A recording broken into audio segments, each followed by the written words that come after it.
Yes, hello, welcome to Riyadh here in the Kingdom of Saudi Arabia. And I know what you're thinking, there's no way you're in Riyadh. You're in New York, Dev. We are not in New York. Do not adjust your sets. We are indeed in the new home of big-time boxing, Riyadh. We are in Boulevard City, and that is Times Square right behind me. Today is all about the media workouts ahead of Saturday night's huge 5 versus 5 Queensberry versus Matchroom huge battle, and I am delighted to be in the company of a man who had his own workout this morning, so I hear. Mr. Andy Clark, how are you, sir? I'm very well, thanks. I was 2 machines down from Zilei the Big Bang Zhang. I can confirm that he's looking like he's trimmed down. He was having a nice steady trot next to his trainer Sean George, and he looked in good shape. I'd say he's a stone lighter, maybe more than last time we saw him. I love the idea of Zhilei Zhang trotting on a treadmill. I can imagine whatever machine you were on, probably all the heavyweights, knowing you, Andy, but I'd imagine it was all rumbling and rumbling and rumbling every time he sort of touched the treadmill. He's lighter on his feet than you might think, actually. Yeah, and he looked good. He looked really, really good. I had a quick chat with Sean and just said, it seems like the big fella is going to come in a bit lighter, and he said, yeah, you know, he's in better shape for this one. The gym's quite an instructive place to hang out, actually. You see fighters dipping in and out. I've seen Raid Ford down there a couple of times. Just, again, nice slow runs, just taking off those last few ounces. It's quite air-conditioned in there, though, which I don't think really suits all of them. I think some of them have ventured outside maybe later in the evening just to get that sweat on, which it doesn't take a lot, does it, in these conditions? Not at all. And I'll be honest, for viewers at home, this is a risk. This blazer is a risk. It is 37 degrees here. For those who have been following me on social media today, it was touch and go. Do you go with the blazer? Do you just do the T-shirt? It's blazer for now, is what I would say. When it comes to these workouts, I guess you can learn things ahead of fight night. You mentioned there Zhilei Zhang. You think he's done a few pounds. I guess we'll see more of that today. But this can be quite informative, workouts like this, Andy. It can be sometimes. I think you can tell maybe who's a little bit tight. And people have been talking about how Ray Ford, who I mentioned, is tight at the weight. But at lower weights, everybody is really. It's a struggle for everybody to make it down there around the bantamweights, featherweights, lightweight, you know, until you get up to those divisions where there's a real difference between them, which is kind of welterweight onwards. Everybody's really tight during fight week, but some people want to do a little bit more than others. Tyson Fury, for example, did quite a lot a couple of weeks ago, which we weren't really expecting. So generally speaking, they'll stick to a plan, but sometimes they get here on the night and decide that they want to put on a little bit of a show. So you always have more people around as well. Day by day, just more people appear, don't they, during fight week, essentially. And so you've got more people to kind of tap into and talk to from around the teams, and some more kind of impartial, neutral observers as well, who usually bring a slightly different take. So you just learn more day by day. Yeah, and sometimes you get little games. You mentioned there the Tyson Fury, Alexander Usyk workouts. Feels like just last night, but it was a whole week ago now, 2 weeks the workout. But Tyson Fury did it in Southpaw. Alexander Usyk did some of his in Orthodox as well. Little games being played. Usyk did not take his eyes off Tyson Fury during his workout. So there might be a little bit of that today. You just never know, Andy. No, exactly. And, you know, you look at it's the nominal top of the bill because they're all equal fights, really. But Wilder and Zhang is a kind of fascinating fight. Will we see Wilder get in there and really let some leather fly? Just to remind everybody, listen, I might not have been able to detonate it against Joseph Parker, but I can still drop bombs, because we didn't see it at all, did we, that night? And people are wondering whether he can still do that. I feel like he can, because the power, as people will tell you, is generally the last thing to go. With Zhang, we know that he's heavy-handed, and I love hearing that sound on the pads of a real solid puncher. Sometimes they'll switch around their stance, like you say. Sometimes they'll just do absolutely nothing at all. There is quite a lot of kidology and mind games that go into it at times. Well, let's talk about that fight, since that's the one that you've brought up. Zhang versus Wilder. Now, a lot of question marks around Deontay Wilder. You talked about what we could see from him today. He keeps saying that he's rediscovered the Bronze Bomber and that the Bronze Bomber is back. From being with him so far in this fight week, he kind of sounds just like he did ahead of the Joe Parker fight. Same sort of stuff, going quite deep and philosophical. You expect the switch to kind of flick on fight night and him to transition to Bronze Bomber. It didn't happen last time. I wonder if he's going to give us a little glimpse today, or maybe at the presser tomorrow. When do you think it will happen? Will it happen? I'm not sure it will happen myself. I think he'll try to make it happen. I think he will look to, as you say, flick that switch, but I'm not sure that's how it really works. I don't think you can manufacture it. I think that edge is either there or it isn't there, and at some point in your career you probably do lose it. And the way he's been speaking the last couple of fight weeks, I think bodes brilliantly for the rest of his life after boxing, but not particularly well for a boxing career. And to be honest with you, I've loved watching him down the years, but I'm kind of pleased for him in a strange kind of way. It doesn't mean that he can't still beat really good fighters, because he can, because he's got that power and he has a chin, and he's here because he wants to be here. He's made all the money you could possibly want to make. He doesn't need to be here, so the desire is still there, but maybe that slight edge where winning was just the most important thing. It was the only thing. You were prepared to do whatever it took to make it happen. I think that probably has slightly gone. It doesn't mean that you can't still perform at a high level, but I think that guy we used to see, I think he has left the building. And I guess we're going to find out officially on Saturday night. All of this stuff, I'm sure he'll be saying stuff at the press conference. He'll be almost trying to convince maybe even himself that the Bronze Bomber is still there. We're going to find out on Saturday. But with Zhilei Zhang, he's going to stick it right on Deontay Wilder. This isn't a guy that fights on the back foot, that's going to be floating around. He's going to be there for Deontay Wilder to hit. That's the sort of fight that I see anyway, Andy. Yes, I mean, exactly. He's going to be within range and he's going to be hittable, but his upper body movement is better, I think, than people maybe give him credit for. It's not extravagant. When you're that size, it can't be, because that's just too tiring a way to fight, but he is good at slipping and sliding, just moving enough to evade the shots. He's a skillful fighter, obviously with a very strong amateur background, so he will back his own boxing ability and instincts against somebody like Wilder, and the instincts are absolutely key when you fight someone like that. You've got to be completely committed to what it is that you're doing and believe in what you're doing, and if he does get knockdowns like he did against Parker, he's going to need to try and follow them up.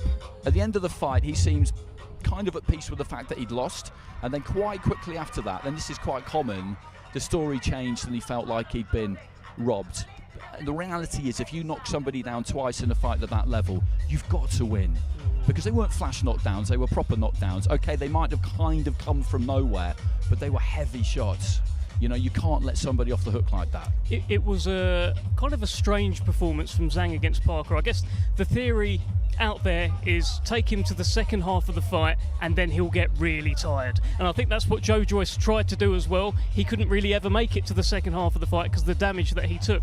But Joe Parker was there, 7, 8, 9, 10, 11, 12, and Zhang wasn't really throwing anything back. So if you're Deontay Wilder, considering the style that he has, by the way, can he take that risk? Can he try and take it through to the second half of the fight and then land the big bangs of his own later on? What do you think? I think that Wilder might come out quite quick, because when we've seen him in the past, he hasn't really messed around, has he? He's tended to try and jump on people. And that was the best Wilder. Yeah, I think so. I think that is the best Wilder. And the fights against Fury, he very nearly won that first fight. We feel like Tyson was unlucky on the cards, but he was a second away from losing. So he very nearly won that fight. The second one, obviously, it didn't really go according to plan. I think it's the understatement of the year. And then the third fight, he was the Wilder of old. He was out there swinging. And I think that's what he needs to do, because he's kind of the only person I can think of who can really step into the middle of the ring almost and let his hands go at this level, because generally that is just, you are asking for trouble. But he throws punches from such unorthodox angles that he can do that. And can I just say, what a venue. Look at that on your screen. This is Times Square, not in New York. This is here in Boulevard City in Riyadh. The 5 versus 5. Frank Warren versus Eddie Hearn, Queensberry versus Matchroom. Another huge event here in what has become the capital of big-time boxing. And the way that has illuminated is quite extraordinary, Andy. And do you know what? As much as we keep coming here, there keeps being something that just catches me off guard and surprises me and looks more amazing than last time. 100%, because this was where we were for Fury and Ngannou, wasn't it? This exact backdrop, and we thought it looked spectacular that night with the screens that were here, and there was a lovely purple carpet and a kind of holding pen for the media, and it was great. But it's nothing like this. No. This is a few months down the line, and all of a sudden it's just an entirely different ball game. I mean, there's a kind of dance floor looking type thing down below us, which I think it's just for an aerial shot. I think that's for you, Andy. I've heard that it's actually completely set up for you to bust a move. Disastrous idea. We're going to be joined now by Hall of Fame boxing promoter who's going to be given a mic, Mr. Frank Warren. How are you, sir? I'm good, young man. How you doing? You right, Good, thanks. Yeah, all very good. well. Frank, I mean, this is it. Days away from the rivalry, which has gone on for, what, 40 years? You're finally going to get maybe one over on Eddie Hearn on Saturday. Finally? We've had a few over him. What are you talking about, finally? We're going to get another one over him.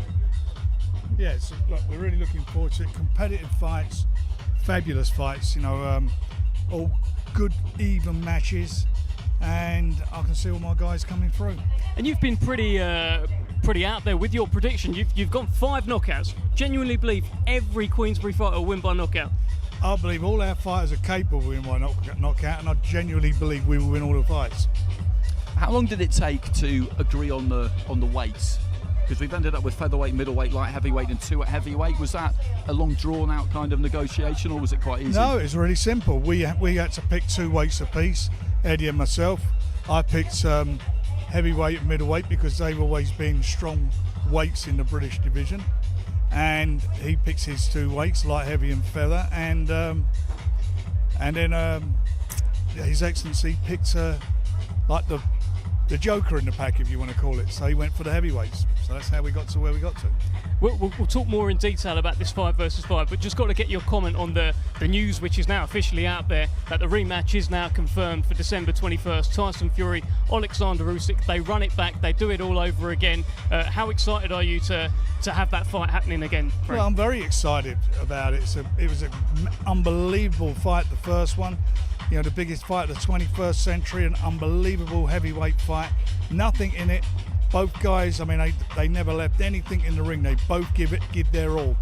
And they want to dance again, so that's going to happen.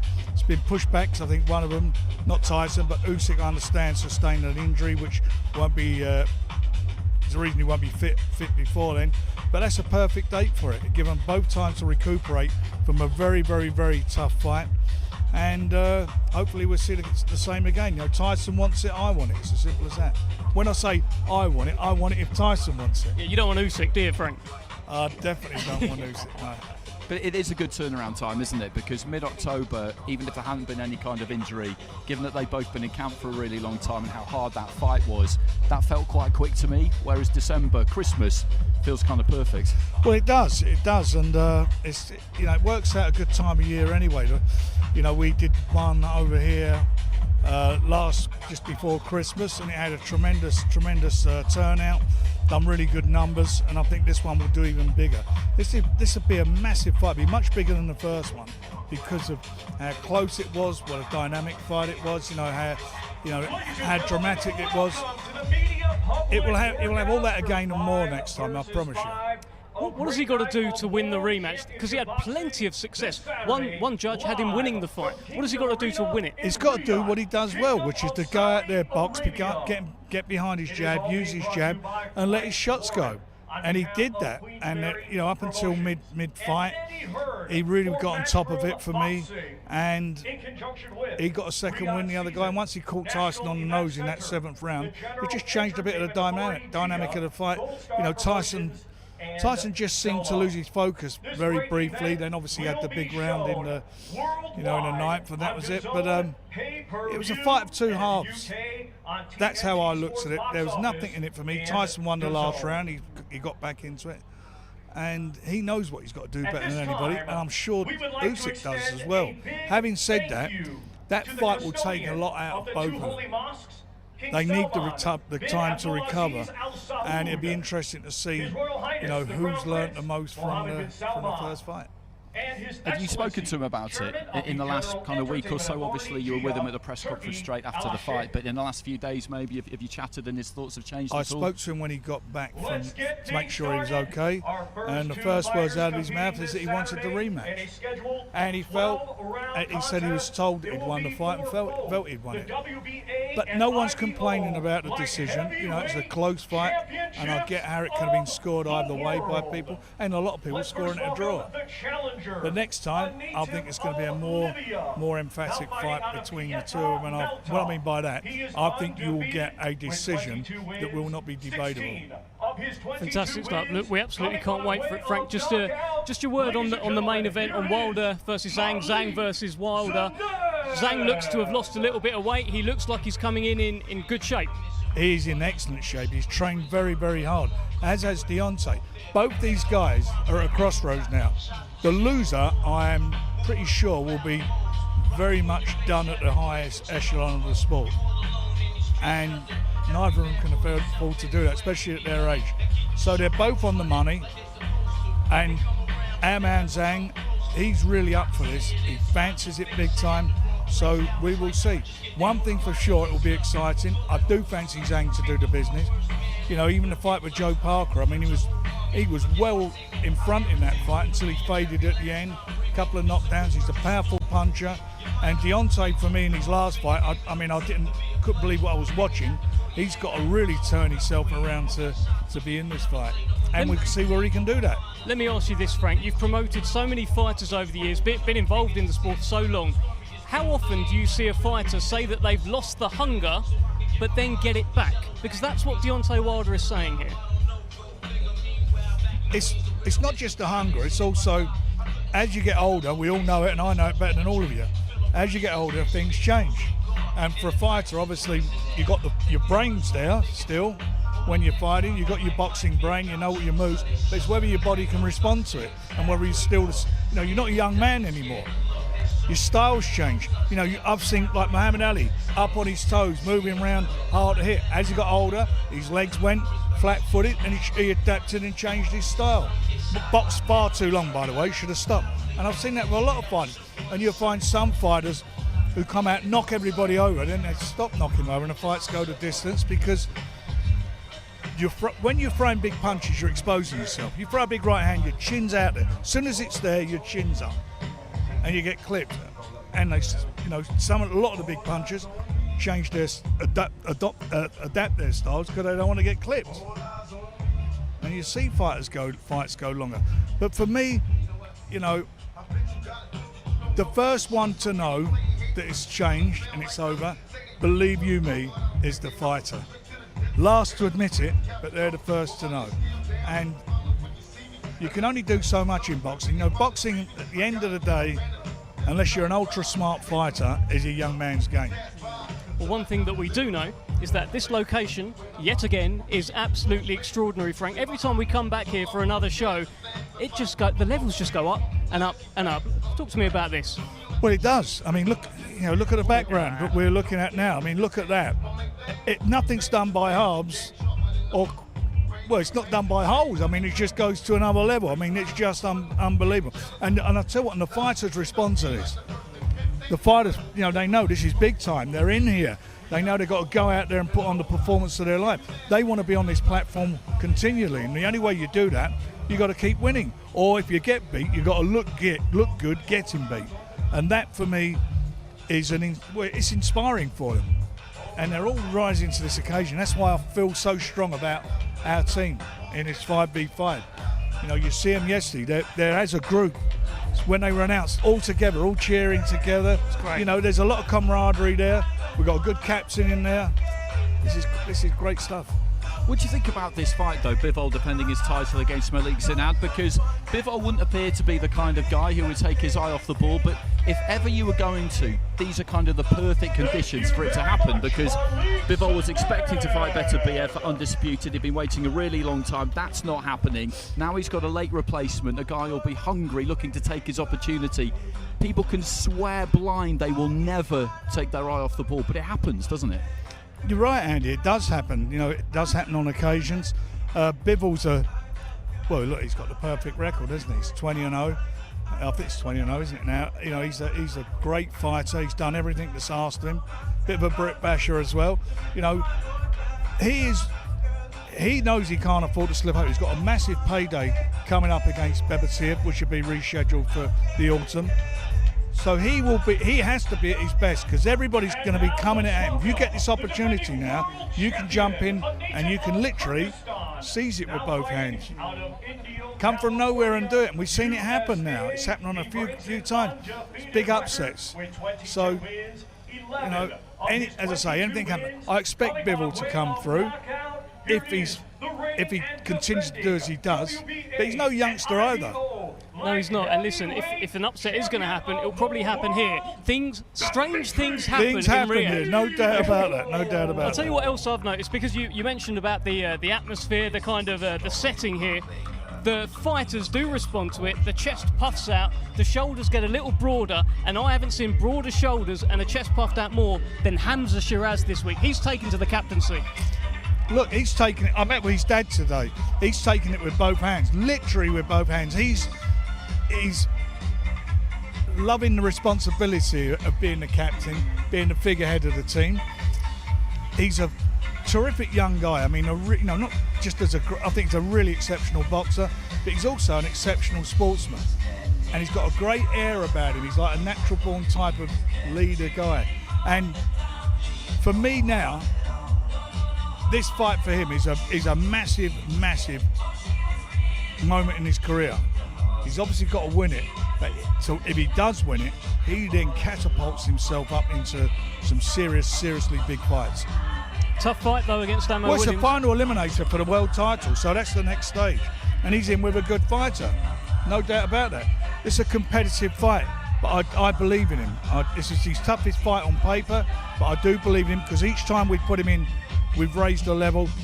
He's responded to that. And responded to it in style, not just fiddled all the way through and won a fight. He's blasted people out in style. I mean, it's the biggest fight of his career up until this point, and that's the same for Williams. And I think that's what's great about the card, because if you look at every fight, you can make a very strong argument that for every fighter, all 10 of them, this is the biggest fight of their career. Wilder, you would say, has been in bigger fights because he's been a world champion. But right here, right now, this is it for him. This is his crossroads fight. This fight is his career. That's it. He's either got a career or he hasn't got a career. Simple as that. And for the rest of them, they can bounce back, I think. Whoever loses can bounce back. But it's the biggest fight of their career up until now. Well, they're young men. They can, and you're absolutely right, they can do that. But obviously they don't want to lose. Daniel Dubois is in a tough fight.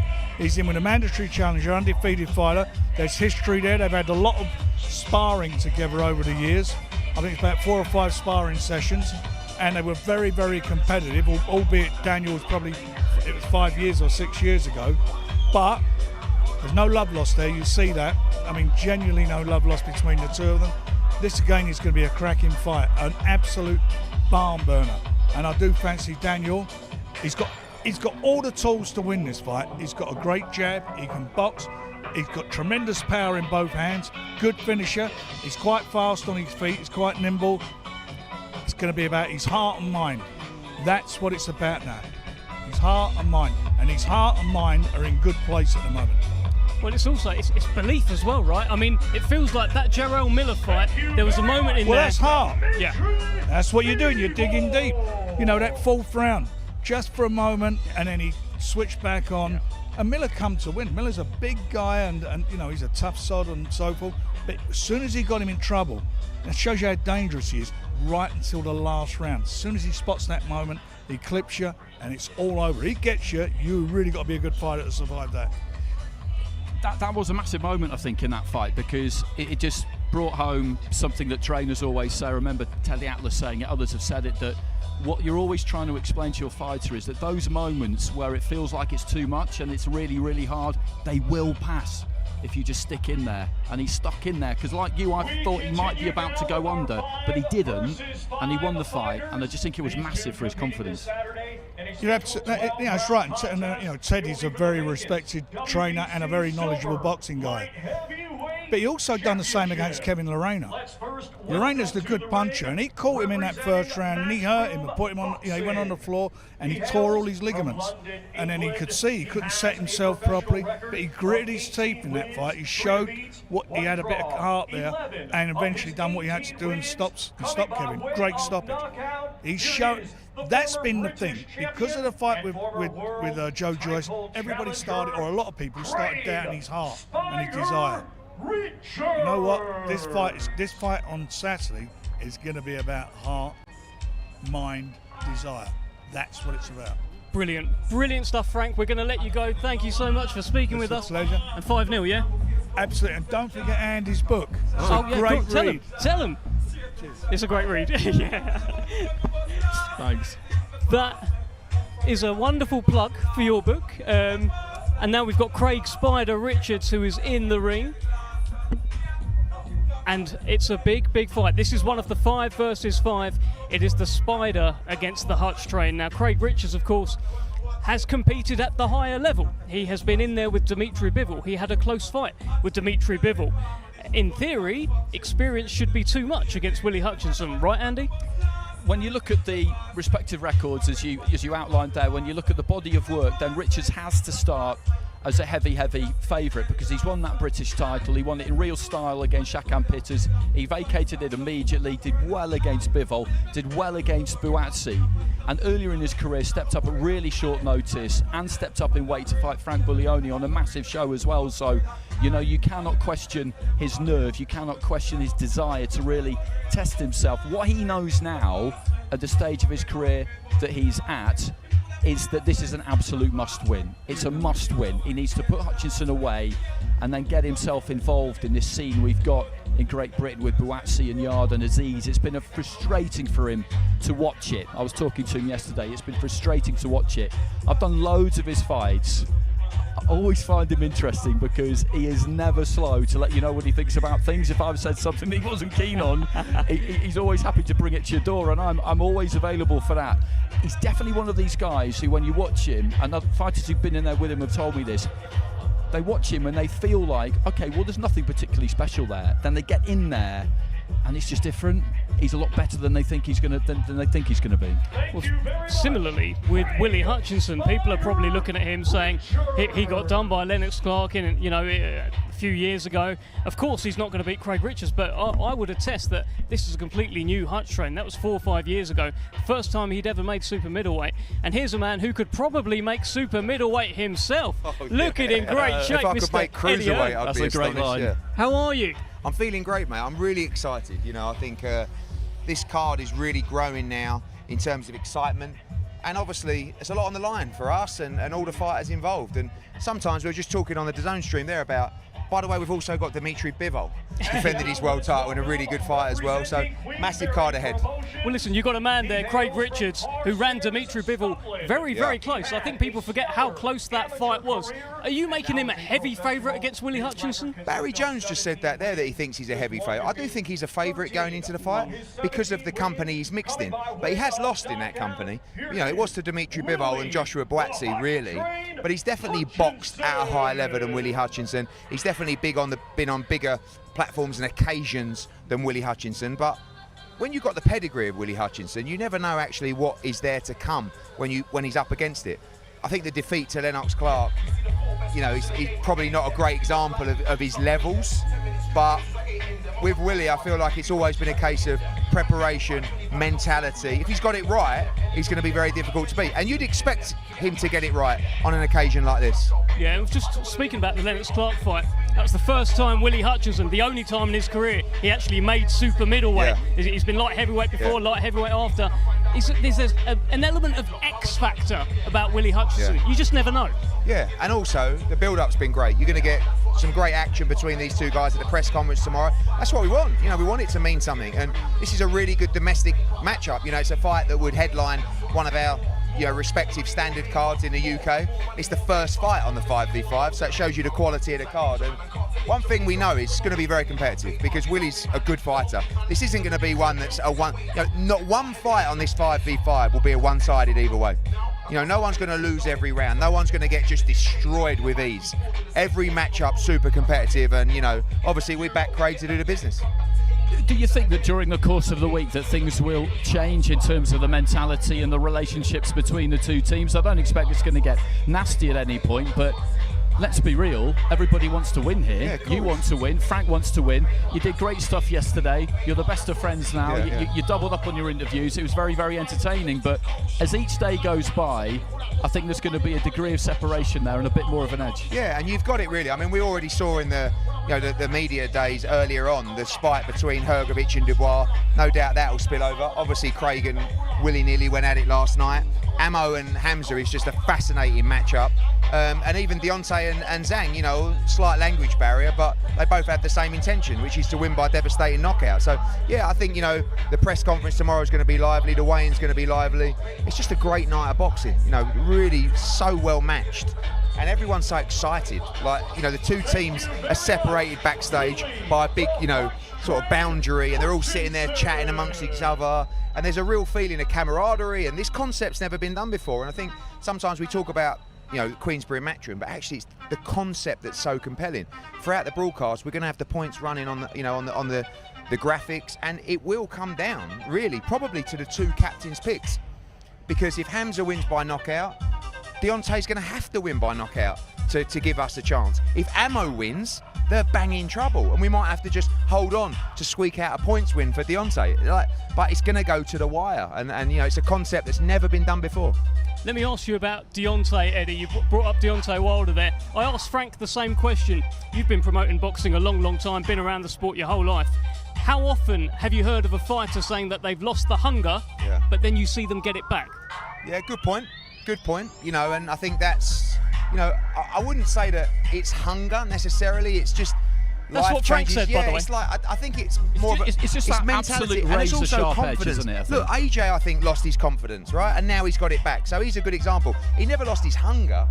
And I just think that sometimes you need those kind of nights where it doesn't go your way to just give you a kick up the backside. And I'm hoping that's what's happened to Deontay Wilder. He's talking a great game. Sometimes it's better to look into the eyes, and I get a good vibe from him. But he's still fighting the demons of the Joseph Parker fight. It was out here in Saudi Arabia. He's talking about, if I lose, this could be the end for me. Now, are you checking out, or are you putting the pressure on yourself? Hopefully the latter. But let's be honest, that fight basically is whoever chins who first, isn't it? I mean, we can talk about his hunger's back. He's had a good camp. You get hit on the chin by Zilei Zhang, you're going to sleep. And you get hit on the chin properly by Deontay Wilder, you're also going to sleep. So someone's got to bring their pillow. Well, let's see if there are any pillows. Do you think pillows will be needed in the featherweight fight? Ray Ford, your man there, against Nick Ball, WBA Featherweight Championship on the line. Are we going to need pillows? Is there going to be a knockout? What do you think? Both guys can punch. I don't think at world level both are renowned for their punching power, but they can both crack. I mean, Ford just stopped Komatov, who's a great fighter. Nick Ball, we've seen, stop Dubois and other fighters as well. Very good fighter. I think this is going to really come down to how Nick Ball can handle the skills of Ray Ford. Against Komatov's very strong, very tall featherweight, and he stood and fought him for a long part of that fight. I think with Nick Ball, he'll want to keep him long, pick him off, and I think the style will suit Ray until it starts to get tough and deep. And that early rounds, you saw in the Catchell-Taylor fight last week, Josh Taylor really made the pace hot in the early parts of that fight, and just in 6, 7, 8, it started to look like this pace was too hot for Jack. Luckily, he found the second wind. If Nick Ball can make the pace hot from early, Ray will feel it. But we've seen him carry his power and show his heart in the later rounds already. So I'll make Nick Ball a favourite in this fight. No, I definitely don't. Well, what's going on there? No. He's finally seen sense. Yeah, I saw your face like that. Ray Ford a favourite in this fight, but I do really rate Nick Ball, and he's a nightmare. He's a nightmare to fight. He's going to come and come and come. And the size is difficult and awkward, especially for a Ray Vargas. How often do you fight a guy who's 5'2", 5'3"? He can really fight, but Ray is special. I agree pretty much with everything you said there, because I think Nick does have to make sure he takes something out of Ray in the first half of the fight. The thing I do slightly worry about with Ray, and I know people are talking about it to the point where it's becoming a bit boring, is the weight. Everybody struggles to make weight in the lower weights, but you're going to stay at the weight when you've won the title. We discussed this yesterday.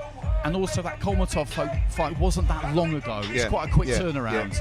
Well, he made, under, obviously the commission out here is the British Boxing Board of Control. They have their check weights, which is difficult for the international fighters. He made his check weight today of 129 pounds, which is 3 pounds over the limit. It's always tight for Ray Ford, right? But this camp, no stone unturned, so he's in a much better place than he was for the Komatov fight. It's always going to be hard come Friday on the scales, no doubt about that. But it's how you recover, how you perform, and a move to 130 is inevitable. But he don't want to let go of that belt. He worked very hard to get it. Well, speaking of a man who won't want to let go of any belts, it's now been confirmed today, Alexander Usyk, Tyson Fury, the rematch is on December 21st. Huge ramifications, of course, for the heavyweight division. Sure, Anthony Joshua and everyone will be watching. What are your thoughts on it, and where does AJ kind of fit into the picture for you? Well, I mean, really, AJ he's coming, this week, and this is really off his own back. I mean, he was invited to Fury Usyk, and obviously it's a massive fight, but he loves this concept and knows a lot of the fighters on the card. And good to see. I mean, the front runner to fight AJ next is the winner of Hrgovic Dubois, and likely to be for the world title.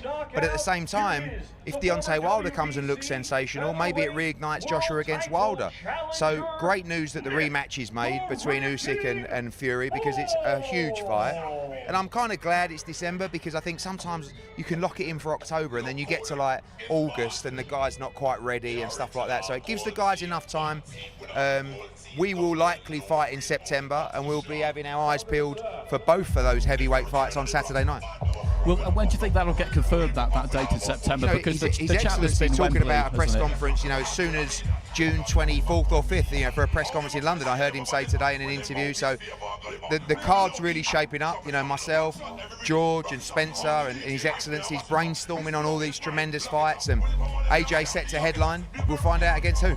It'll be amazing to have him back at Wembley, because I remember that spell, 2017, 2018, Wembley, Cardiff, Wembley, and I was lucky enough to be at them, and as they were happening, I was thinking to myself, this is not normal. Yeah. This is absolutely unbelievable. Yeah. This will be a great homecoming. Yeah, it will, and I've got to say as well, what you're seeing over here is also having really positive ramifications for boxing worldwide. We're seeing ticket sales increase, digital numbers increase, interactions increase, because the big fights are getting made. And the fact that His Excellency is actually bringing big-time boxing to England as part of Riyadh season just shows you how closely he listens to the fans. And LA. But it's like, this is amazing for boxing. We'd love a big one over here. Okay, let's make it happen. There's an advert for Riyadh season before that starts again in October. So LA, August the 3rd, Wembley Stadium in September. Amazing times. Let me just get your thoughts quickly on Dubois Hrgovic. Yeah. Now, Hrgovic seems to have had one of those careers where you hear so many great things, but on fight night, I guess he's only fought Zhang really at the highest level. Yeah, everyone's been talking about Hrgovic for a long time. There's a difference between the gym and in the ring. I mean, he's always looked good in the ring, and to be fair, in the Zhang fight, he had some personal problems. His father passed away, so I just think he's a very well-schooled fighter. And this is the best time for Daniel to fight anyone, because he's got that momentum off the Jarrell Miller fight. He definitely ticked some of the boxes of people who questioned his heart. But Hrgovic is a different kind of animal to Jarrell Miller. I mean, he may not be as heavy, but he's an outstanding fighter. He's got excellent fundamentals. He punches very hard. I do think he stops Daniel Dubois, but Daniel can punch. He's a great fighter as well. And you've never really seen Hrgovic in with a young, explosive heavyweight. And if Daniel can actually take this fight by the horns, if he tries to box Filip Hrgovic and he gets the 1-2 down the middle, like, it could go early. If he actually takes the fight to Filip Hrgovic, who knows? I mean, who knows how he's going to respond? But he's got to start quick, hasn't he? Yeah. I don't want to give him tactics, by the way. No, but I think you're right. I think he has to start quick, because you can't let Hrgovic get into that kind of monster truck gear that he gets into. And Hrgovic actually starts fast, and he's also he's a very sharp puncher early in the fight as well. You see against Dempsey McKean and against Zhang, actually that, sometimes he can get a little bit sloppy and the power goes a little bit. Those first 3 or 4 rounds, if Dubois doesn't get his respect, could be an early night. Final one, Eddie, before we let you go. I've heard you say that should you lose this, we may not see you for a long time. So you're taking it all in, making sure you're excited about that, aren't you? I mean, you take it all in. I know it's all friendly, Matchroom Queensberry, but deep down, you lot would absolutely love to stuff us on Saturday night, wouldn't you? No comment at all. Neutral broadcaster. Unlucky, ain't gonna happen. Eddie Hearn, thank you so much. We will see you during the week. Drop that mic. That's Eddie Hearn, and that is currently Austin Ammo Williams, or at least he used to be called Austin Ammo Williams. I have since learned he is now Austin Tiger Williams, so a complete change of nickname. It goes with the tail that he's currently got on you. It's just not something you see every day, Andy Clark. No, it's definitely not. Yeah. It's definitely not. I saw quite a lot of him back in 2019. He was over for a month with Regis Prograis before Prograis' fight with Josh Taylor, and they were living in Plaistow and training at the Peacock, which is just around the corner from where I live. So I went down to the Peacock 2 or 3 times to see them, because it was just fun for me really to watch the sparring, but also just talk to them a little bit about what it was like being in East London, living in a flat just down the road, and they all settled in really well and thoroughly enjoyed it. And he's a good fighter. He had a few little issues not too long after that he had to work out, but he's a good fighter. He's an undefeated fighter, and these two run into each other, I think, at kind of very similar stages of their career, because for both of them this is the sternest, toughest test they've had so far. I would say that both of them have superstar quality, and the winner will start becoming a real superstar on Saturday. And speaking of superstars, we are joined by the Wrecking Bull. Nick, how are you? You good? All good, you? I'm good. I saw you running around the hotel last night. I think you had Andrew Kane, a couple others with you as well. Enjoying it? Yeah, enjoying it, yeah. Just made up to be here, yeah. It's a massive opportunity and great experience, yeah, so made up. And looking around, I mean, this is something, well, I would say something like never before. You were in Riyadh a couple of months ago, but every time we come here, it seems to get better and better. This is even more extravagant than Knockout Chaos. Yeah, exactly. I said that to the lads before. It's only the start, and look how big it is already. So, as you said, each time it's bigger and bigger, isn't it? So, it's a boss to be a part of. We always end up talking about weight with lower weights, because we look at Ray Ford and we feel like he's tight at the weight, and I think that's a fair comment. With you, I get the feeling that you love hitting the weight to the absolute ounce, that you've got that down to such a fine art now, because I don't know if you're aware of it, you're probably not, but you know, I've been spying on you in the canteen, and you know, you've been eating well, so yeah. I don't think there's any problems there. But last time out, you hopped on the scales, you were 9 stone dead. And I'd seen you doing a little bit in the gym earlier in the morning, and it just occurred to me that you like to nail it right on the mark. Yeah, that's it, innit? We're professionals, so that's our job, to be a true professional and always get it right. Yeah. Have you kept an eye on him in fight week? Because it does look like he's, like yesterday, I don't know if it's in a bid to lose more weight, but he was wearing a lot of clothes. It was very hot. He sort of kept his head down, kept himself to himself. Much of the same today as well. Are you kind of looking into things like that? Not really, you know, Dev. I don't really look into things like that, because at the end of the day, we've all got to make the weight. I've got to make it as well, and then we're going to rehydrate and things like that, so it doesn't really matter. On the night is what matters. He's actually said that he thinks this fight could go early. Yeah. What do you think? I'm sure you... He's right, yeah. But also, like, he's talked about how people expect him to maybe dance and move and box and keep away from you. However, he thinks he could well stand in the pocket with you and have a bit of a trade-off. Do you think he'll do that? Don't really know until fight night, yeah. It'd be interesting to see if he does, yeah. So, guess we'll wait and find out. If you do win on Saturday, will you dance with Willie Hutchinson afterwards? Because he was trying to get you yesterday. He was dancing in front of you and you weren't having it. What about Saturday? I'll have to, won't I? Yeah. We'll get the winner. We're dancing together, aren't we? So it's happening. Just one final one. When it comes to tactics, you know, people like myself like to talk about tactics until we're blue in the face, but from talking to fighters, particularly at this level, yes, you'll have things you'll have worked on in the gym with Paul, things you feel like you might expose, certain things that when you do them, reactions you might get from him. But when the bell goes, no one really knows, do they? No. You just have to react to what's in front of you. Exactly. With this one, yeah, it's a bit different, but yeah, I'm looking forward to it. Nick, we'll let you go. We'll see you at the press conference tomorrow. Thank you, nice my one, friend. Dan. Thanks. The Wrecking Bull. Let's head over to Thomas Treiber, who is introducing El Animal. 14 of his 17 wins coming by way of knockout. Here is the #1 ranked contender in the world by the IBF, Filip El Animal Hrgovic.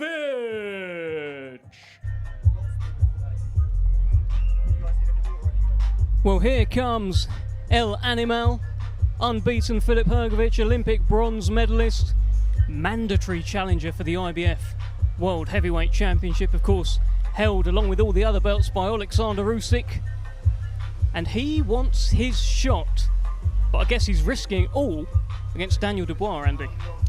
He is, and I think he was probably told that he would need to, because he got given a pass at Christmas. I don't want to be mean about Mark Demori, but he was never going to win that fight, and we know from the setup here that being given that kind of fight, he's the only person I can think of really who's been allowed that luxury. So the next time he boxed here, it was always going to need to be in a real fight, which is what this is. He was always going to need to put his ranking, his IBF #1 ranking, in jeopardy, and that's definitely what he's doing against Dubois. Hrgovic, like Eddie said, he likes to come out, throw some good sharp shots, let you feel it, and then box at his own pace. And if you let him do that, and he'll start cuffing you around, and then you've got problems. So I feel like Daniel does need to be a little bit brave in this one. He cannot allow him to settle into that kind of tempo. It doesn't mean you stand there and just swing or go out there all guns blazing, but I feel like as a younger man, as a more naturally athletic man, and he can punch too, he does need to try and keep that tempo quite high and trust his ability to sustain it, and if necessary, if he doesn't get the stoppage, if you blow a bit of a gasket, just hang in there.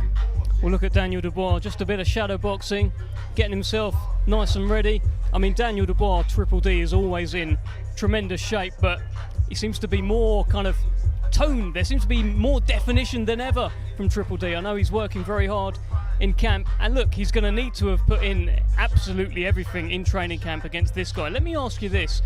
There's been a lot of talk about the whole sparring stories, right? Frank Warren mentioned it earlier. They probably did 4 or 5 times they sparred, and it'd be mixed results. But Filip Hrgovic is absolutely adamant that what he did in those spars will still sit in the head of Daniel Dubois. It's kind of hard to say, really. Some fighters differ when it comes to what spars mean, particularly when they happened a while ago. But if you had the better of them, then you can take something from that, because you had the better of it and you know that the other person knows. And they'll be telling themselves, but that was 4 or 5 years ago, it doesn't mean anything now. And that's the logical way to approach it if you're Daniel Dubois. But if you're Hrgovic, you'll feel like, listen, when I look at you in the eyes, we both know what happened last time we were in the ring together. Okay, it wasn't on fight night. So that's a real tangible thing you can take if you're the person who came out of those episodes on top. But Dubois will feel like that's ancient history and not really that relevant. I like this fight a lot. As soon as this one was announced, Hrgovic, you have to make him the favourite. But we were talking about momentum earlier on. Hrgovic is undefeated, so you think, well, he's got great momentum, but he hasn't boxed that much. No. It was an indifferent display against Zhang. I wasn't massively impressed against Dempsey McKean. It was a gimme against Mark Demori, whereas Dubois has got the momentum to take into this from the Jarrell Miller fight. I'm not saying Jarrell Miller is a top 10, top 15 guy. He isn't, but it was still a big box ticked because he was put under a lot of pressure that week by Frank as well, who said basically, if he can't do it against this guy, then he's not what we thought he was, and he came through it, so he's got that momentum. He certainly has. He had to ask himself some questions in that Big Baby Miller fight, and I think his dad actually helped him answer those questions. Let's head over now very shortly to Thomas Treiber, who's going to announce Triple D Daniel Dynamite Dubois. Now let's welcome, representing Queensberry Promotions, coming to us from Greenwich, London, England. He brings a professional record of 20 wins, 2 defeats, 19 of his 20 wins coming by way of knockout. Here is the former WBA regular heavyweight world champion and the number 4 ranked contender in the world by the IBF, Triple D, Daniel Dynamite Dubois. Come to Wembley to beat him on Wembley like Croatian national team beat Great Britain national team 4-2, if you remember. So that will be nice.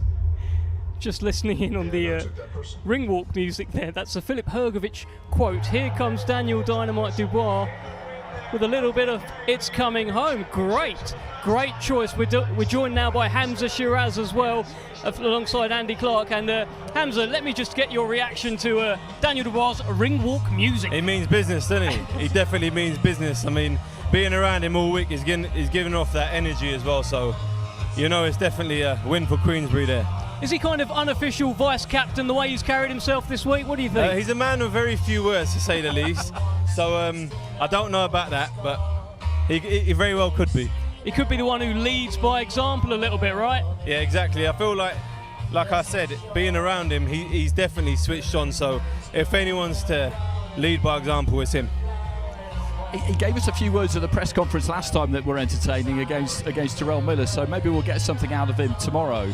But just to turn to your own fight, I bumped into you in the hotel lobby yesterday, and I said to you that this is the kind of fight where all this time you've spent out in the USA is going to come to fruition, I think, because he will bring that kind of American, couldn't give a who you are attitude, but you've had that for a long time now. Yeah, no, exactly. I mean, if I didn't have that and I had an opponent like Ammo in front of me, I think mentally I could have been in a different place to where I usually am fight week.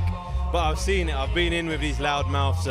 I've been around them. I've trained with them. I know how they work and I know why they do it. Listen, when the cameras are switched off, he's actually a decent geezer.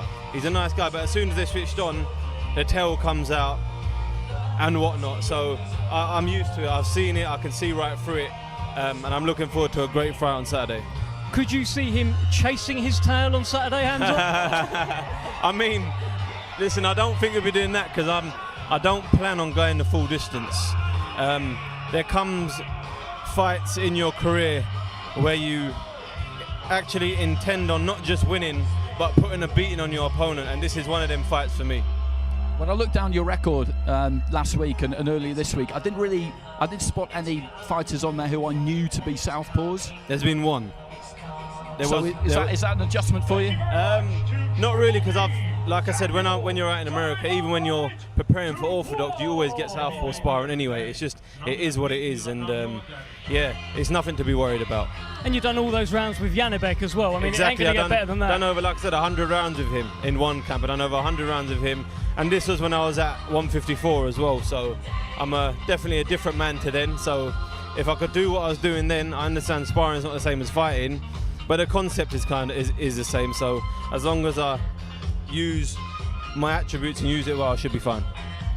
And the fact that you're happy to come up and chat and you seem very relaxed suggests to me that the weight is okay. Yeah, no, the weight is good. The weight is good. We're all on point, a few pounds over. We'll lose them probably tomorrow night and then ready for Friday weigh-in.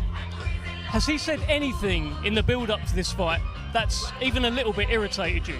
Not really. Nothing. It's quite hard to irritate me. I'm a pretty cool person. More time, everything just goes over my head. It's just fun at the time. It is what it is. But like I said, it just comes. You can just sense the testosterone between us both. And like I said, it comes to a point in your career where you want to put a beating on someone. This is it, because I want to go out there and stamp my authority. And what are you expecting from him at the press conference tomorrow? I don't know, to be fair. I don't know. Definitely something different, because he likes to be different. But I'm just going to be me and do what I always do. Hey, it's worked so far. Best of luck to you, Captain Hamzah Sheeraz. Cheers, thank you. Thank you, Andy. Hamzah Sheeraz, doesn't he look the part? It's what I mentioned to Frank earlier. Those shoulders look broader. The chest, it's more pumped out. That's a man happy with the pressure of captaincy. Probably not even a pressure to him, probably a privilege. Yeah, he looks every inch that. And that's a good thing, because when you're coming into the biggest fight of your career, that's what you need. You need to go in there with that total conviction that you've done everything you can in preparation, and that allows you to banish doubt, really. That's what fighters tell you. If you've ticked every box, then when that first bell goes, you know that you couldn't have done any more, and then whatever unfolds to an extent is whatever unfolds. But he does seem in a really good place, and I think that extra bit of responsibility of having the captain's armband, if you like, I think it does. I think it suits him, doesn't it? Yeah, listen, there's different types of leaders. We know that there's leaders there's like a Roy Keane who sort of, shout and scream and get people by the scruff of the neck and say you need to do better. But sometimes there are quiet leaders who maybe lead a little bit from the back or even lead by example. Their actions do the talking. I think Hamza's going to be one of those. Yeah, I think so. And when you look at Fight Week as well, these are all experienced fighters on the card, but you can always learn from other people. And if he's a model of composure, which is what he is at the minute, he's a picture of composure, that's a good example to set. Yeah. Because people can lose their minds during Fight Week. Even experienced fighters can lose their minds during Fight Week. And if you're skipper, if you like, if you can look at him and just think, all right, I just need to try and dial it down a bit and not copy him, but let's just, if he's a nice kind of like comforting zen-like presence. If you ever can be such a thing as a professional trained fighter, then that's a good thing.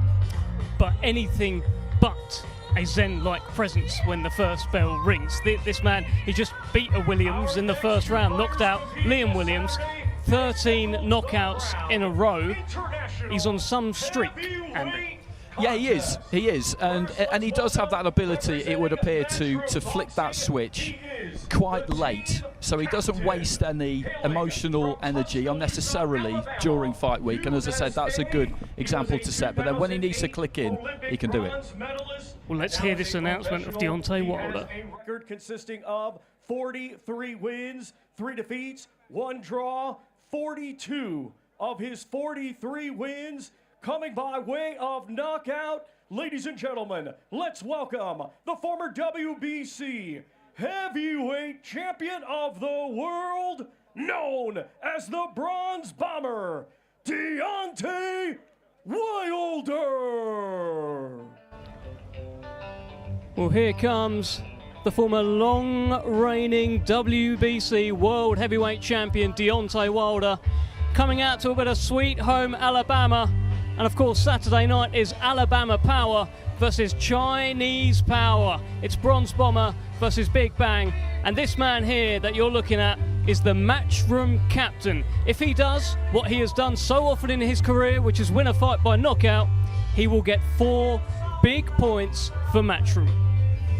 Absolutely, and he is still well capable of it. That much we do know. I'm just intrigued to see what kind of performance we'll get from him, for all the reasons that we discussed over the last couple of days, for the reasons that we discussed with Frank. The desire and the hunger to be in the ring is still there. If it wasn't, then he wouldn't be here. It's as simple as that. He doesn't need to be here. He's a long-reigning world champion. He's made piles and piles of money. He's hugely well respected. His legacy in the sport is secure, but he's here because he still feels like he can thrill and shock and entertain and surpass his current achievements. That's why he's here. Well, here is a young man who is also looking to become a world champion, Mr. Triple D, Daniel Dynamite Dubois. How are you, Daniel? I'm good, I'm ready to go. I know you are, I can tell. And I love the ring walk music that you had, a bit of It's Coming Home. Whose idea was that? That just happens, man. You know what, I'm in the mood, I'm in the vibe, I'm just feeling the whole atmosphere, and yeah, it's my time now. Have you got something for us at the press conference tomorrow? We'll see. That's a yes, maybe that's a yes. I love it, because the last time you surprised everyone. You're getting really, really good at these press conferences. Yeah, well, you know, it's part of the game. It's part of the game. What really matters is on Saturday, and that's what I'm more focused about. Have you pictured it? Have you imagined it? Have you gone through it in your head? What's going to happen on Saturday? No, I've prepared for it. I've trained for it. I've visualized it for weeks and weeks. It's now just about ticking over and peaking right on the night. I don't feel like you're going to give away your game plan, but I've just got a feeling that you might be looking to start quick and make sure he doesn't really settle. Well, it's a fight. You're going to go out there to go out and fight. It's a fight, you know. That's what I'm feeling. That's what I feel. That's what it is. I'm ready to go. And being part of such a big show, Deontay Wilder, of course, behind you as well. What have you made around being around these other heavyweights? Are you enjoying it, knowing that you're amongst them, and you know you could be fighting one of these guys soon as well? Well, we're in the same division. That could have happened. So, you know, I'm the young guy coming through, so I need to make my dominance known, and this is my time. And how close by are you keeping your dad on Saturday night? Because he was great in the last fight. He really gave you a good kind of talking to, right? He was, yeah. Hopefully, you know, yeah, definitely. He's there, he's part of the team, he's been with me all the way. So, yeah, he's definitely my right-hand man. Best of luck to you, Daniel. We're going to let you go. Triple D, Daniel Dynamite Dubois, a huge moment. He's ready to go now, isn't he? He's ready to go. Listen, he just... I'll be honest, Andy, he fist bumped me on the way out, and I think he's caused bruising. I ain't even going to lie, I think he's caused some bruising there.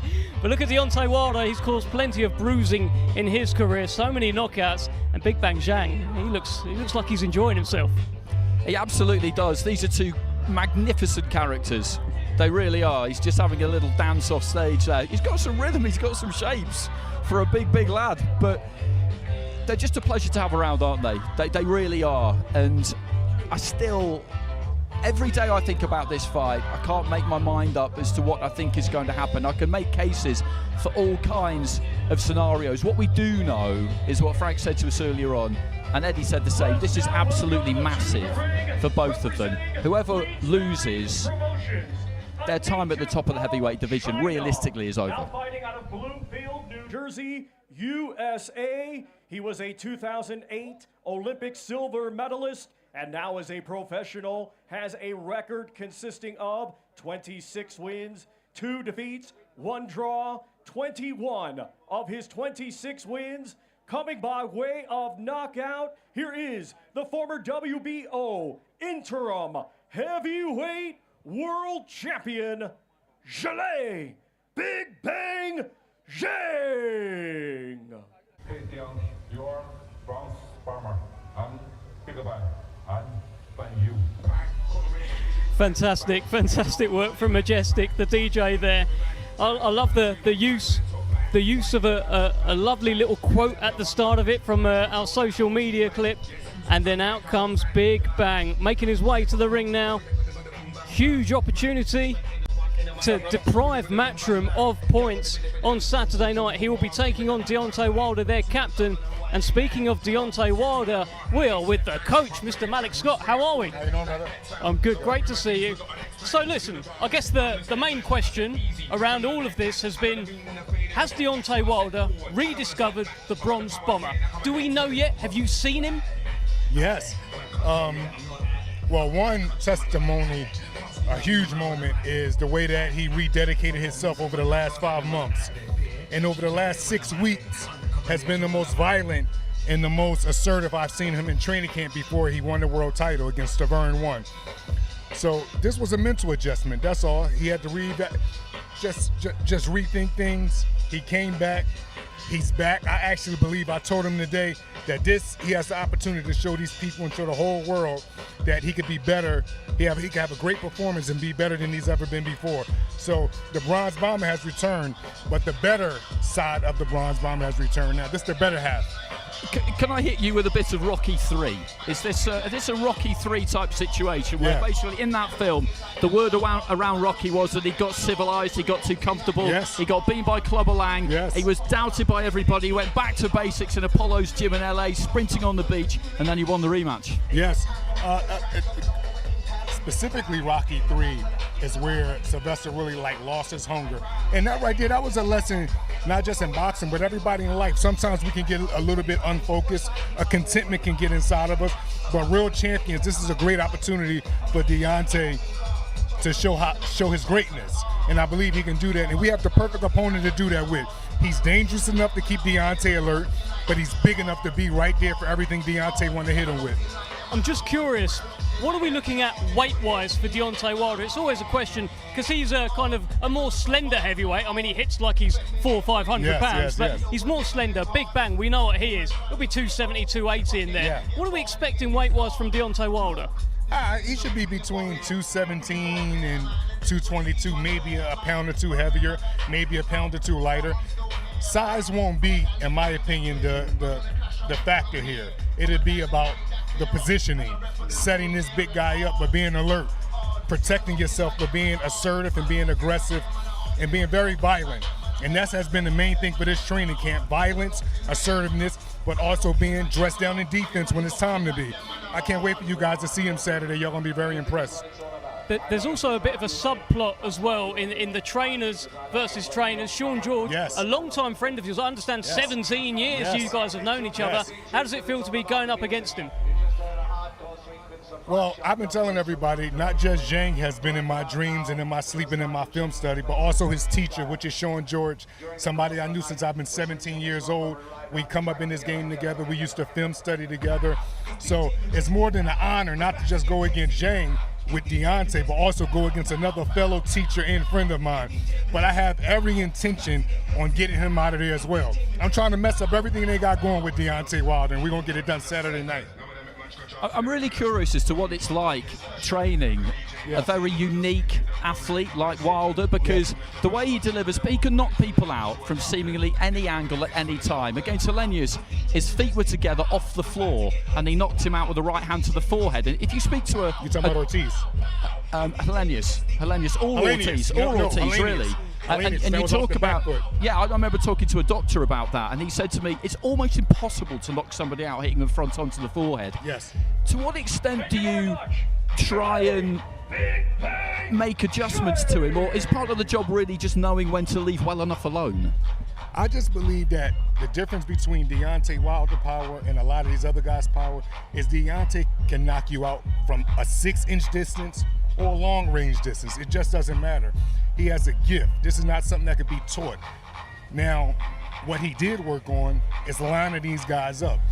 It takes craftsmanship to line up Ortiz not once but twice. It takes craftsmanship to put Tyson Fury down. You just don't knock those quality, you don't put those quality fighters down on the ground just because you can punch. And what he does very well is put these guys in the perfect position to knock them out. And that's what we're going to do come Saturday night. We're going to put Zhang in the perfect position and take him in a dark place and get him out of there. So do you think against Parker maybe it was the case that he just kind of felt like at some point during the 12 rounds I'll land on him, and he kind of neglected that part of it, setting it up almost? Against Parker? Yeah. Absolutely. I would say contentment. He didn't take any risks. He got civilized. He got very civilized, and he didn't pull the trigger at all. No one could have predicted that fight in the way that it went that night. It was very strange, but we didn't cry over spilt milk. What we did was we fixed it immediately. Rededicating yourself, becoming a gym rat again, using every bit of God-given ability that was gifted to you, not just the right hand. I don't look at Deontay and think of right hand. I look at Deontay and think of speed, dynamics, good left hook, good head movement, good responsible defense when he want to do these things. He's been doing it for the last 5, 6, 7 weeks, purely in training camp, and like I said, I can't wait for you guys to see him Saturday. Just how wary are you of Zhilei Zhang's power? Because he's got a big bang as well. I'm very wary of it. He's a big guy. He knows what he's doing. He has a great teacher. He has an incredible pedigree. His second shot, in my opinion, is better than his first shot, which is the hook. The left hand is what really gets your attention. But in my opinion, when the going get tough and the tough get going, Deontay Wilder is a much more tougher man than Zhang. When things get uncomfortable with Zhang, his mannerisms goes to shit. When things get uncomfortable with Deontay, he goes to war. So it may come down to that, who really wants it the most and who have the best mannerisms to compete with each other on a high level like this fight is. That is a great line to leave us on. Thank you so much, Malik Scott. Pleasure speaking with you. Blessings. Very, very knowledgeable boxing man. Let's grab that mic from you. Exit stage right. Malik Scott takes, well, he doesn't take anyone on. I mean, he has taken plenty on in his time, but he will be backing his man Deontay Wilder. He says that the Bronze Bomber is back. The Bronze Bomber has relit the fire. The hunger is back. Fantastic chat from you, Andy Clark, about the whole Rocky 3 and being civilized. Rocky just always works, doesn't it? Well, Rocky's real life. You talk to fighters, Rocky is real life, and they're kind of life lessons. But he's such an interesting case, Wilder, particularly where he is in his career now, because at Christmas, we felt like he was the one who still had the hunger and Joshua had lost it. 2 or 3 hours later, they're leaving the ring and we feel like Wilder's lost his hunger and Joshua's got it back. So it can be flipped on its head. It can happen. And I would, I'm very, very curious to see it. But he's in against this man, so it's going to be literally a very tall task.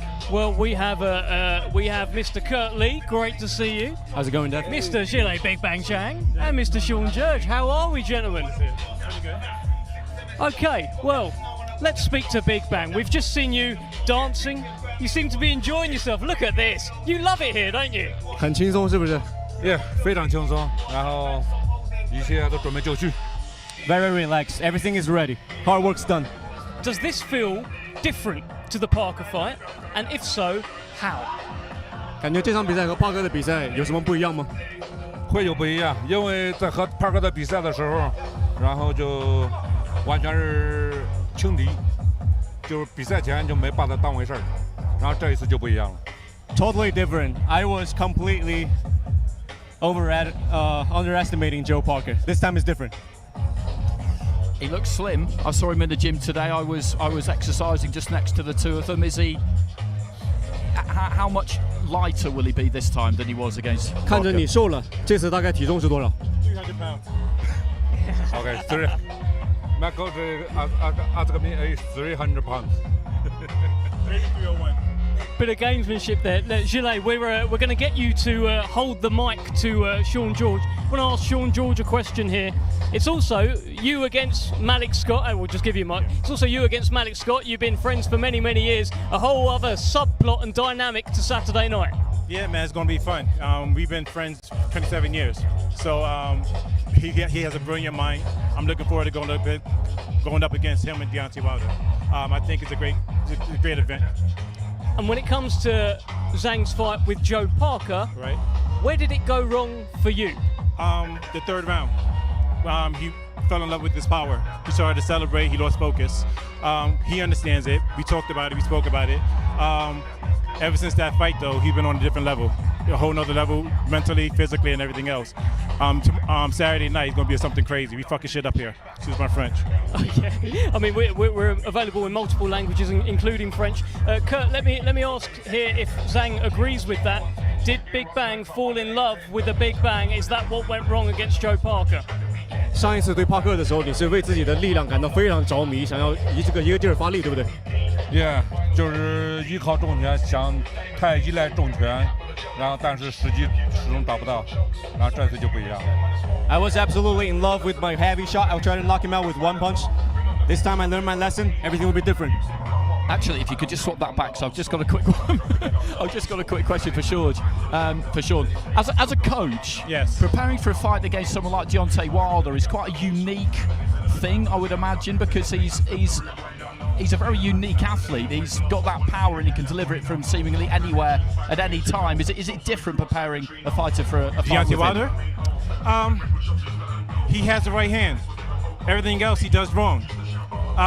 He's allowed to do a lot of different things in that ring, but the referees allow him to do different things. Stiff arm people, slap at the back of the hand, cuffing and holding. He's allowed to do these things. I'm hoping the referee this come around does not allow him to get away with these things. Just warning from round 1 to round 12 for doing the same thing. Did he get away with those things over there because he's Deontay Wilder, he's a world champion, but Zilei is a different story now. And we're here to take, like I said earlier, we're here to fuck shit up. So is the plan. We know how Big Bang fights. Big Bang walks straight into the fire and makes things happen. He makes explosions. Is that what the plan is on Saturday? Walk straight towards the fire that is Deontay Wilder? 你周六的计划是不是提前往前冲，然后一个劲儿想结束比赛呢？现在基本上是这个预算，到时候随着场上的变化而变化吧。You can say so. Let's see what happens Saturday. I will adapt. Well, listen, I'll just. Necessary. Well, by any means necessary, we win in this fight. If we want to box, we could box. We could bang it out, we could bang it out. No matter what happening in there, we coming out to win it Saturday night. Is that the plan, Big Bang? Are you going to bang Deontay Wilder on Saturday night? 你要弄他吗？周六晚上 ？Yeah, I ban him. Pause. A very suitable pause. Thank you so much, Kurt. Thank you so much, Big Bang. Thank you very much, Sean George, as well. We have paused at the right time there. Big Bang has confirmed his plan is to bang Deontay Wilder on Saturday. Listen, if he does knock out Deontay Wilder, it's quite something. Only Tyson Fury has done it, and that was after a quite hellacious war. You don't see Wilder getting knocked out kind of with one shot or anything like that. No, he's proved the solidity of his chin, and that finish in Fury Wilder 3, he collapsed out of exhaustion, basically. It was one of those types of knockout. They were a great fun team to have around, aren't they? He's a really amiable presence, Zhang. There's a real edge there to Sean George. He knows this is a big moment. Always interesting to hear thoughts on the referee and that kind of rallying call sent out early just to try and get in their ear. I'm sure he'll be talking to the officials when he sees them the first time he sees them and telling them exactly what he doesn't want to see happen in that ring. But he knows that this is a big night, really big night. Can I just say, Andy Clark, what a pro you are. Out of shot. Well, no, actually, you're in shot now. You've got two mics, refusing to drop the mic. Too much respect for the equipment. I love that, Andy. Absolutely, absolutely. Way too much respect. Listen, so let me get your thoughts, because I'm not sure what I'm doing tomorrow. Have you got like a score in mind right now for the 5 versus 5? What do you think? You don't have to name which fights you think, but... Oh, okay, that's good, yeah, that's good, that works. I'm changing my mind on some fights almost by the day, but at the minute I've got 3-2 Queensberry. 3-2 Queensberry. Great. Well, listen, as the week develops, we can start digging into that prediction. Does that get me a Queensberry tracksuit, do you think? You'd have to speak to Matt Rich. There are a few knocking about. It looks like a whole merch kind of thing going on here. But that is us. Thank you so much, Andy Clark. And thank you, ladies and gentlemen, for joining us. That was the workout today here in the Kingdom of Saudi Arabia, right here in Boulevard City. It's 5 versus 5. And on Saturday night, it's live. Do not miss it. Do not miss the press conference tomorrow. Can't wait to see how many fireworks we see. Thank you.